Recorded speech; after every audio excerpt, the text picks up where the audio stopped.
পক্ষ থেকে একটি ফ্যামিলি কার্ড দিব। 24-এর পরবর্তী রাজনৈতিক হাওয়া লেগেছে দেশের সবচেয়ে বড় দল বিএনপির পরিকল্পনায়। চাঁদপুর 1 কচুয়া আসনে বিএনপির মনোনয়ন প্রত্যাশী ইঞ্জিনিয়ার হাবিবুর রহমানের কৃষি কথা ব্যতিক্রমী প্রদর্শনীর পর এবার উন্মোচন করা হলো রাষ্ট্রকাঠামোর 31 দফার 24 নম্বর দফা বাস্তবায়নের লক্ষ্যে নারী মর্যাদা ও নারীর ক্ষমতায়ন নিয়ে ফ্যামিলি কার্ড নারীর হাতে আশার আলো। মঙ্গলবার কচুয়া সরকারি ডিগ্রি কলেজ মাঠে আয়োজিত এ অনুষ্ঠানে কোনো রাজনৈতিক নেতা নয়, সমাজের নিম্ন আয়ের নারীদের দেওয়া হয় প্রধান অতিথি, বিশেষ অতিথি ও বক্তার মর্যাদা। নিপীড়িত নারীরা যেখানে কোনো অনুষ্ঠানে সাধারণ বক্তব্য রাখার সুযোগ পান না, সেখানে বিএনপির এই আয়োজনে নারীরা পেয়েছেন সম্মানের আসন। ইঞ্জিনিয়ার হাবিবুর রহমানের সভাপতিত্বে কচুয়া উপজেলার বিভিন্ন এলাকায় থেকে স্বতঃস্ফূর্তভাবে কয়েক সহস্রাধিক নারী ভোটার উপস্থিত ছিলেন।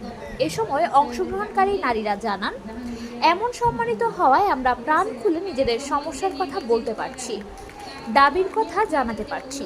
তারেক রহমানের রাষ্ট্রকাঠামোর দফাগুলো শুধু রাজনৈতিক প্রতিশ্রুতি নয়, বরং জনগণের জীবনমান উন্নয়নের বাস্তব সমাধান। ফ্যামিলি কার্ড সেই ভাবনারই বাস্তব প্রতিফলন। এই আয়োজন তাদের মনে নতুন শক্তির সঞ্চার করেছে। আগামীতে নারী সমাজ এই উদ্যোগকে স্বাগত জানিয়ে বিএনপির সঙ্গে থাকবে বলেও আশাবাদ ব্যক্ত করেন তারা।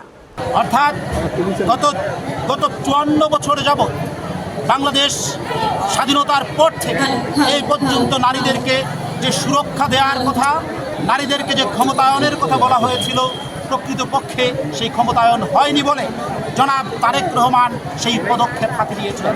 সেই পদক্ষেপের অংশ হিসেবে জনাব তারেক রহমান প্রান্তিক পর্যায়ে প্রাথমিক পর্যায়ে 50 লক্ষ মা বোনের জন্য একটি ফ্যামিলি কার্ড প্রদান করবেন, যে ফ্যামিলি কার্ডের মাধ্যমে আমাদের সংসারে নিত্য প্রয়োজনীয় যে জিনিসপত্র, সে জিনিসপত্র সরকার থেকে প্রদান করা হবে নির্দিষ্ট পরিমাণ জিনিসপত্র। তার মধ্যে থাকবে, এটার একটি কার্ডের নমুনাটা হচ্ছে ঠিক এরকম, আপনারা একটু দেখেন, কার্ডের নমুনাটা হবে ঠিক এরকম।